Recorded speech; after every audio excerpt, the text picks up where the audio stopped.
Periodismo objetivo, responsable y equitativo. Y Adolfo Villamar, alias Fito, ha consentido su extradición a Estados Unidos, y esto luego de que se diera la audiencia en la Corte Nacional de Justicia. Esta es la entrevista de Fausto Yepes, hoy con... Estamos ya en contacto con el doctor Ismael Quintana, abogado constitucionalista, para hablar sobre la extradición de alias Fito y la propuesta de Noboa sobre la castración química a violadores. Lo primero, la audiencia que se ha dado hoy, había expectativas sobre lo que pueda ocurrir con alias Fito. ¿Cuál es su lectura, doctor Quintana, respecto de la decisión, este consentimiento de ser extraditado a Estados Unidos? Gracias y bienvenido. Hola Fausto, buenas noches, un abrazo para ti, para María del Carmen y por supuesto para la audiencia de Notimundo. Creo que nos toma por sorpresa a muchos. Es decir, en los días previos, cuando ya se supo que hoy se iba a instalar esta diligencia, digamos, algunas voces, yo me incluyo entre ellas, pensábamos que se iba a dar la regla general que se da en esta clase de casos, incluso en otros países como Colombia, donde hay una larga tradición, lamentablemente, ya de extraditar con nacionales a otros territorios, de que los extraditables suelen oponerse a las extradiciones. Sin embargo, hoy, sorpresivamente, pues se ha adoptado la decisión de consentir la extradición, que era una de las posibilidades en esta diligencia, y naturalmente esa aceptación de ser extraditado va a simplificar este procedimiento que en una vereda contraria habría, digamos, supuesto un retraso, un alargamiento, porque eso obligaba a ir a otra audiencia de extradición propiamente, recursos como el de apelación y otro tipo de cosas que hoy, afortunadamente, nos vamos a evitar. Lo que no nos vamos a evitar, y espero que Swing al menos eso lo tenga claro, es que él tendrá que hacer igual un análisis jurídico, no lo digo yo, lo dice el artículo 11 de nuestra ley de extradición, para efectos de resolver la extradición de Fito, se tiene que hacer un análisis con independencia de que Fito haya aceptado o no la extradición, sino que tendrá que verificarse igual el cumplimiento de los requisitos mínimos para que Ecuador pueda finalmente conceder la extradición de Fito hacia Estados Unidos. Es decir, ese análisis jurídico riguroso no está, digamos, relevado o no está, digamos, eliminado por el solo consentimiento de Fito. De tal manera que esperemos a ver la decisión de Swing. Lo cual supone seguramente algunos días más, si no semanas, pero se entendería un trámite mucho más rápido, más ágil, más expedito. Sin duda alguna, la ley de extradición, este mismo artículo 11, establece que a partir de la finalización de esta diligencia y con la aceptación del extraditable de ser extraditado, Swing tendría el término improrrogable, dice la ley, de 3 días. ¿Sí? No creo que pueda demorarse mucho, va a tener que dedicarse a trabajar el fin de semana, porque hay un análisis jurídico que hay que realizar. De hecho, hay que pedirle las garantías de debido proceso a Estados Unidos para efectos de que se asegure que no le van a someter a tratos inhumanos, crueles, degradantes, pena de muerte, por ejemplo, entre otras cosas, y sobre la base de eso y la verificación del resto de requisitos, doble criminalidad, tratados bilaterales, penas mínimas, no prescripción, sin duda alguna, pues se tomará ya la decisión final respecto de esta extradición. Entonces yo creo que en el transcurso de la semana que viene tendremos alguna decisión. Habrá seguramente varias lecturas respecto de esta decisión de alias Fito. Una de ellas, y un poco que es algo de lo que ha circulado, es que seguramente tiene mucho que contar, mucho que decir sobre sus delitos, sobre su organización, los Tioneros. Recordemos que también de esta organización conocen y muy bien en Estados Unidos, razón por la cual hay quienes interpretan como que podría aplicarse o estaría apostando a una delación premiada, de tal forma que pueda conseguir una rebaja de pena o algo importante para su beneficio, seguramente destapando muchos casos que todavía están en investigación. Puede ser, es decir, esa es la información que la van a mantener él y el abogado que ha contratado allá en Estados Unidos, que entiendo es el que le ha dado la recomendación de consentir la extradición. Creo que también estarán en juego cuestiones de orden personal. Es decir, si yo estuviese en los zapatos del extraditable, habría también consentido la extradición. Es decir, estamos en un país donde el sistema penitenciario y carcelario no le ofrece ninguna garantía al privado de la libertad de conservar su vida, su integridad física, la de su familia. Seguramente esos son elementos que también aquí están jugando mucho, y también lo que tú estás anotando, sin duda alguna, con la justicia estadounidense hay mayor posibilidad, sobre la base de la información y la relevancia de la información que él pudiese tener, para entregarle al Departamento de Justicia y por ese intermedio a los respectivos tribunales, para efectos de abrir nuevas investigaciones, abrir nuevos casos o vincular a estos procesos a otras personas que de algún modo pudiesen tener algún vínculo, algún nexo. Entonces sí, eso le abre, creo yo, a él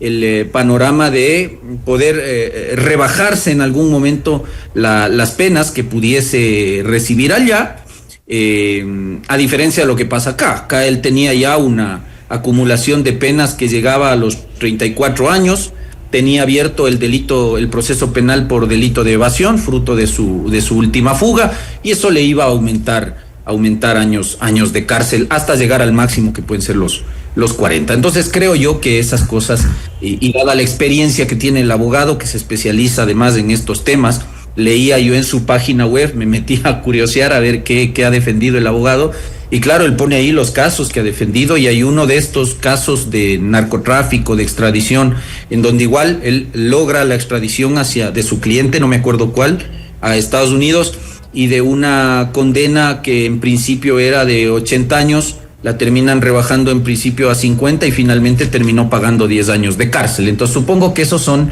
digamos, elementos que le llevaron a él a consentir la extradición. ¿Está de acuerdo con la posición inicial que mantuvo el gobierno? Me refiero al ministro John Reinberg. Él decía, en Ecuador el narco ya no se siente intocable, un poco señalando que esta decisión de alias Fito, de su defensa, de ser o irse decantarse por la extradición a Estados Unidos, es producto de el miedo que tienen las organizaciones criminales a permanecer en este país en medio de una lucha de las fuerzas del orden en su contra. ¿O quizá es otro el mensaje que se está recibiendo? Perdón que me ría, pero creo que es al revés la cosa. Digamos, si este señor está aceptando ser extraditado, no es porque le tiene miedo al sistema penal ecuatoriano, sistema penal y carcelario del que se ha fugado cuando él ha querido, Es decir, estamos hablando de una persona que fue recapturada año y medio después de su más reciente fuga, y que fue recapturada en una casa en Manabí. Es decir, ni siquiera es que hubo que pedir una extradición o una deportación de otro país, sino que el señor estuvo aquí año y medio en las narices de nosotros. Entonces, perdón, creo que nos quieren seguir vendiendo humo. Esto no es que Fito se va en extradición o que acepta una extradición porque Ecuador le está combatiendo o le está haciendo frente sin tregua al crimen, sino más bien lo otro. Creo que la extradición de Fito obedece al hecho de que él sabe que acá el sistema de justicia no funciona, que difícilmente va a poder negociar alguna especie de beneficio penitenciario, y lo más importante, que en algún momento incluso podrían tal vez atentar contra su vida dentro de alguna cárcel. Es decir, estamos hablando de un país donde las cárceles no están controladas por el Estado, querido Fausto. Estamos hablando de un país donde las cárceles están controladas y repartidas por los grupos de delincuencia organizada. Entonces creo que hay que tener mesura con lo que se está tuiteando hoy por parte de los ministros y de las autoridades del Estado. Primero, porque extradición todavía no hay, hasta que no haya una sentencia, y en ese sentido creo yo que hay que hablar con calma las cosas. Doctor Quintana, sobre el otro tema, hay algo de lo que se está comenzando recién a debatir. Esta tarde el presidente Daniel Noboa había colgado un mensaje en su cuenta de X respecto a esta nueva propuesta sobre la castración química. Él decía esta vez, los violadores merecen la castración química y pagar con cárcel, y eso que es lo que plantea la reforma constitucional que acaba de ser enviada. Ahora será el turno de la Asamblea Nacional. El país necesita saber quiénes están verdaderamente con las víctimas y quiénes dispuestos a proteger abusadores. Y ha habido también respuesta por parte de la Asamblea Nacional, algunas reacciones jurídicamente. Esto, ¿cómo podría o cómo debería ser tomado, tomando en cuenta que también advierten cierto conflicto con algunos de los acuerdos de derechos humanos que también están, de los cuales es signatario Ecuador?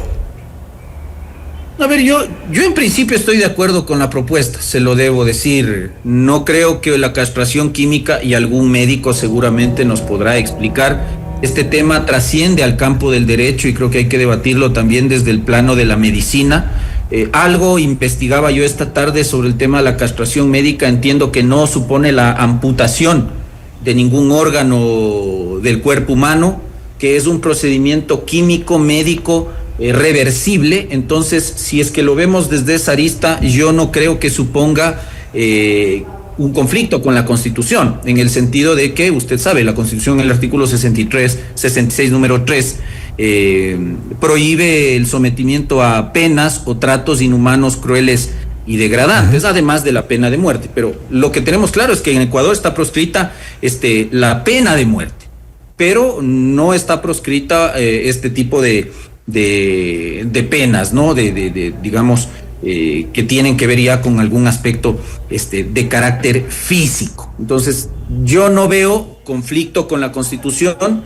Creo que es una propuesta de ley, una propuesta de reforma constitucional que obedece al momento político, y eso a mí no me gusta. No me gusta que se juegue políticamente con asuntos que son totalmente dolorosos para las víctimas y las familias de las víctimas de violencia sexual, y creo que eso es lo que se está haciendo con este tema de la reforma constitucional. Lo que sí hay que recordar, y recordarle al jefe del Estado, son dos cosas. Primero, la Corte ha dicho que no podemos estar jugueteando al reformismo constitucional a partir de los intereses políticos de momento. Eso ya le ha dicho la Corte al presidente Noboa hasta la saciedad. Esto de estar acudiendo cada vez y cuando a presentar lo que a mí se me ocurre como propuesta de reforma constitucional es algo que la Corte ya lo ha condenado. Y sí creo que la Secretaría Jurídica de la Presidencia debió haber revisado el dictamen 619 CP/19 de la Corte Constitucional, porque no con la propuesta de castración química, pero en el año 2019 ya se presentó una propuesta de reforma constitucional para establecer la cadena perpetua para aquellos casos en los cuales se cometen delitos de violación. Se propuso incluso la amputación de dedos para los casos de delito de robo, y la Corte en esos casos, en esas propuestas, estimó que la modificación constitucional no era viable por contravenir el artículo 66, número 3 de la Constitución. Así, la Corte entendió que la cadena perpetua es un trato inhumano, cruel y degradante, y que la amputación de un dedo también es una pena o un trato inhumano, cruel y degradante. Habrá que ver si para la Corte entonces el hecho de someter a castración química a un violador supone un trato inhumano, cruel y degradante. Desde mi punto de vista, y a la luz de lo que yo he revisado, de los tratados e instrumentos internacionales en esta materia, de los cuales Ecuador es parte, creo yo que no, incluso a la luz de la jurisprudencia de la propia Corte Interamericana de Derechos Humanos. Entonces creo que además, Fausto, aquí hay un error en el trámite, porque la Asamblea ahorita no tiene nada que hacer. Si la Corte debería ir primero a la Corte Constitucional. Efectivamente, entonces creo que el presidente tuitea desde la emoción política y la Asamblea le responde desde la misma emoción. Evidentes épocas del correísmo, ¿no? Es decir, lleve, patrón, lo que usted presente, y la Asamblea en esto no tiene nada que hacer. El presidente tiene que enviar la propuesta a la Corte Constitucional, y la Corte, conforme el 443 de la Constitución, tendrá que determinar si esa propuesta es canalizable por la vía que el presidente está sugiriendo, que es la vía de la reforma parcial. Si la Corte concluye que hay violación de derechos en esto, la propuesta queda en eso, en nada. Habrá que ver qué ocurre ya en los próximos días, y de hecho sí tiene que llegar primero a la Corte Constitucional. Quiero cerrar la entrevista, doctor Quintana, no sin antes pedirle su opinión respecto de lo que ya ha ocurrido en estas últimas horas. Una semana quizá para el olvido en esta intención del Consejo de Participación Ciudadana y Control Social de renovar el Consejo de la Judicatura. Se han tardado 7 meses para poderse activar, se han reactivado prácticamente al apuro, y hoy hacia las 3 de la tarde ya teníamos 4 de 5 ternas incompletas. Hay quienes renuncian, hay desconfianza, y el nombre de Mario Godoy parece que es un poco lo que les ha movido también a algunos postulantes. Bueno, esto es francamente crónica de una muerte anunciada, porque esto es fruto de un sistema pernicioso que nos dejó metiendo correa, esa es la verdad. porque usted permite que el poder político le meta la mano a la justicia en la integración del órgano de gobierno, vigilancia y control, que se llama Consejo de la Judicatura, del Consejo de la Judicatura. Y en ese sentido, claro, usted tiene ahora no solamente problemas con la terna que envió Swing hace un par de días, donde pese a que en un principio dijo que no, pero ahora vemos que sí, convertido en un alfil del poder político, coloca a Mario Godoy en esa terna. Eso provoca la renuncia de quien, desde mi punto de vista al menos, creo era la persona indicada para presidir la judicatura. Me refiero a Marco Rodríguez, que además es un judicial de carrera, de muchos años de carrera, y lamento profundamente su renuncia, pero entiendo las razones por las cuales la ha presentado, por supuesto. Eso no abona a la confianza en este proceso. Pero ahora usted tiene dos novedades en las ternas del Ejecutivo y del Legislativo, y es que parece que esto de ver al Estado como una gran agencia de empleos no se queda solo a nivel del reparto de cargos en la Asamblea Nacional que veíamos en estos días, sino que ahora vemos que el legislador que ha presentado el juicio político contra la vocal de la Judicatura, Solanda Goyes, no me acuerdo de apellido, Jaramillo me parece que es, logra poner en la terna del Ejecutivo a su hermano, que a su vez es fiscal de carrera de la Fiscalía General del Estado, y la Asamblea Nacional hace lo propio colocando a un asambleísta alterno que es pariente de otro asambleísta en la terna de la función legislativa. Yo no puedo creer cómo no hay capacidad en el Ejecutivo y en el Legislativo de al menos abrir el reglamento de selección de vocales de la Judicatura, artículo 11, número 3, para verificar que está prohibido mandar en las ternas a parientes entre el 4º grado de consanguinidad y el 2º de afinidad con, entre otros funcionarios, los asambleístas. Eso ha obligado a estas renuncias, y si a eso usted le agrega que en días pasados hubo una renuncia de un integrante de la terna, me parece que es de la Defensoría Pública, el proceso está en veremos, y naturalmente eso ayuda para que el señor Godoy siga haciendo lo que quiere sobre la base de una prórroga que le dio a la carta el Procurador General del Estado, ¿no? Esto es fruto de la vagancia del Consejo de Participación Ciudadana, que también termina convertido en alfombra del poder político de momento. Así es, y bueno, respecto de la terna de la Presidencia de la República, quien renunció fue Andrés Jaramillo, precisamente Andrés Jaramillo Martínez. De la terna de la Asamblea Nacional renunció Walter López Endara, es la renuncia que se conoció esta misma tarde. La única terna completa es la de la Fiscalía General del Estado. De la terna de la Defensoría Pública salió Santiago Valareso, y de la Corte Nacional de Justicia, lo que hemos mencionado, el doctor Marco Rodríguez, que era quien encabezaba además esa terna. Y esto tras la inclusión de Mario Godoy. Doctor Quintana, nuevamente, gracias por su tiempo, gracias por haber estado con nosotros. Un abrazo, Fausto, buen fin de semana. El doctor Ismael Quintana, abogado constitucionalista, hablando sobre la extradición de alias Fito y otros temas de interés relacionados, por supuesto, al ámbito judicial y jurídico. Esto es Notimundo Estelar, siempre bien informados. Noticias, entrevistas, análisis e información inmediata. Notimundo Estelar regresa enseguida.